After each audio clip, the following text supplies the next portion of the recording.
السلام علیکم ناظرین کرام، ترک داستان لائٹ چینل پر خوش آمدید۔ میرے پیارے ناظرین کرام، کرولش اورحان کے ایپیسوڈ نمبر 17 کا دوسرا دھماکے دار ٹریلر جاری کر دیا گیا ہے، اور اس ٹریلر کے جاری ہونے کے بعد ناظرین کے ذہنوں میں کئی سوالات گردش کر رہے ہوں گے، جیسے کہ مہمت کا کارجہ حصار قلعے پر قبضہ کرنا، فاطمہ اور فلاویوس کیسے بچے، شاہنشاہ کا اورحان سے اقتدار چھیننے کی کوشش، اور اورحان بے اور اسپورچا شاہنشاہ کے جال سے کیسے بچیں گے، اور ناظرین کرام اورحان کے بیٹے قاسم کے زخمی یا شہید ہونے جیسے مناظر دکھائے گئے ہیں۔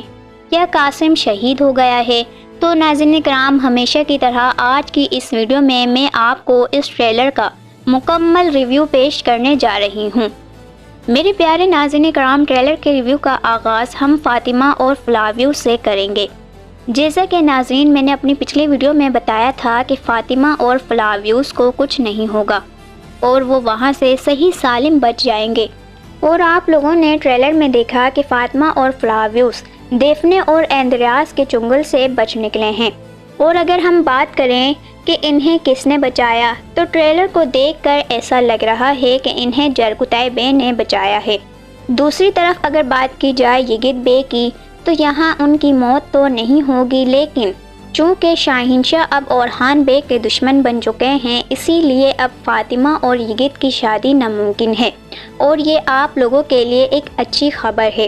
اور اس سے ایک بات تو واضح ہو چکی ہے کہ فاطمہ اور فلاویوس کی شادی کی راہیں ہموار ہو چکی ہیں، کیونکہ فلاویوس جلد ہی مسلمان ہو جائے گا۔ چلیے میرے پیارے ناظرین کرام، اب بات کرتے ہیں مہمت بے کی۔ جیسا کہ ٹریلر میں دکھایا گیا ہے کہ مہمت بے قلعے میں داخل ہوئے ہیں۔ اس کے سامنے تمام عثمانی سپاہی قیدیوں کے حالت میں زمین پر گھٹنوں کے بل بیٹھے ہوئے ہیں۔ ان کی گردنوں پر دشمن کے سپاہیوں کی تلواریں رکھی ہوتی ہیں۔ مہمت بے اپنی آواز میں فتح کے غرور کے ساتھ کہتا ہے کہ اب کارجہ حصار پر ہمارا قبضہ ہو چکا ہے۔ ناظرین کرام، یہاں پر سوال یہ ہے کہ مہمت نے اتنی آسانی سے کارجہ حصار پر قبضہ کیسے کر لیا؟ میرے خیال کے مطابق شاہنشاہ بے کے ایک قریبی آدمی نے اس کی مدد کی ہے، جبھی تو اتنی آسانی سے وہ قلعے کے اندر داخل ہو گیا۔ اور ناظرین کرام، جس شخص نے مہمت کی مدد کی ہے، میرے خیال میں وہ دلیجہ ہے۔ لیکن ناظرین، یہاں پر مہمت بزدار نے ایک بڑی غلطی کر دی ہے، اور وہ غلطی یہ ہے کہ ایپیسوڈ 17 کے پہلے ٹریلر میں دلیجہ کا سر قلم کرتے ہوئے دکھایا گیا، اور اب دوسرے ٹریلر میں اسے زندہ دکھایا گیا۔ بہتر ہوتا کہ اگر یہ والا سین پہلے ٹریلر میں ہی دکھا دیا جاتا۔ بہرحال ناظرین کرام، آپ لوگوں کی اس بارے میں کیا رائے ہے، مجھے کمنٹس میں ضرور بتائیے گا۔ یہاں ناظرین کرام، شاہنشاہ کا اور اورحان سے اقتدار چھیننے کی کوشش، اور اورحان بے اور اسپورچا شاہنشاہ کے جال سے کیسے بچیں گے؟ جیسا کہ آپ نے ٹریلر 2 میں دیکھا ہے کہ ایک دھماکہ ہوا وہیں پر جہاں کارجہ حصار کی زمینیں ہیں، اور اورحان بے کے ساتھ ساتھ اسپورچا خاتون بھی وہاں پھنس گئے تھے۔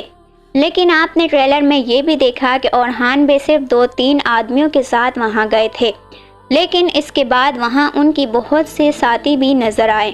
یقیناً ناظرین کرام، اورحان بے جب وہاں گئے تھے تو ان کا ایک منصوبہ تھا، اور منصوبہ یہ تھا کہ وہاں ایک دھماکہ خیز مواد رکھا گیا تھا، جس پر تیر چلایا گیا، اور جو ہی دھماکہ ہوا وہ وہاں سے نکل کر بھاگ گئے، اور بھاگنے کے بعد جنگل کی طرف دوڑتے ہوئے نظر آتے ہیں، جیسا کہ آپ نے ٹریلر میں دیکھا۔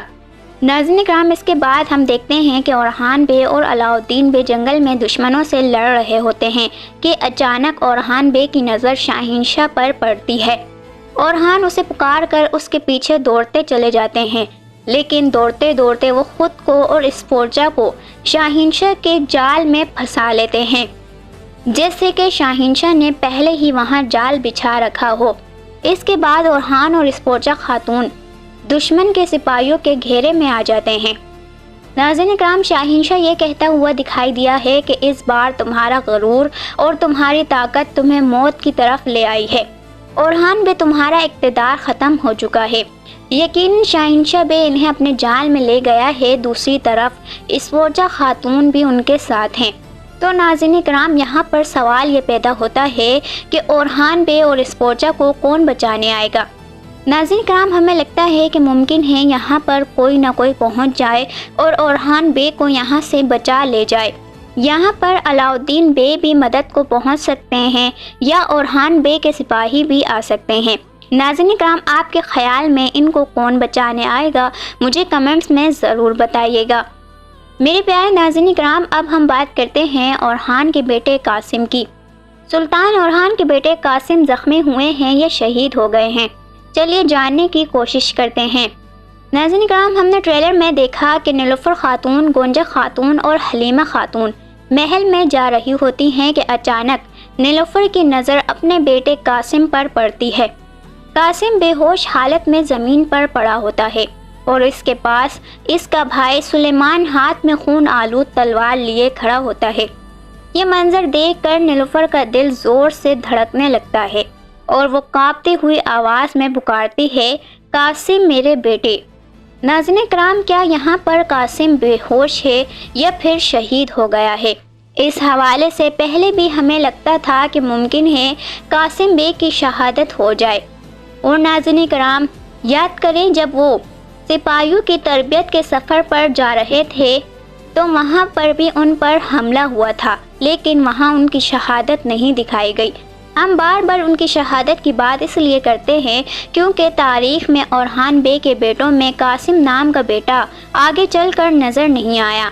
ناظرین کرام، یعنی تاریخ کے اوراق میں ہمیں جوان قاسم نظر نہیں آئے اور یقیناً یہ کردار ختم ہو جائے گا۔ اب یہاں پر کیا اس کی موت ہو گئی ہے یا وہ صرف زخمی ہوا ہے، یہ تو ایپیسوڈ آنے کے بعد ہی پتہ چلے گا، لیکن اس کے امکانات زیادہ ہے کہ وہ شہید ہو جائے۔ ناظرین کرام، آپ کی اس بارے میں اور میری آج کی اس ویڈیو کے بارے میں کیا رائے ہے؟ مجھے کمنٹس میں ضرور بتائیے گا۔ میری ویڈیو دیکھنے کا بے حد شکریہ۔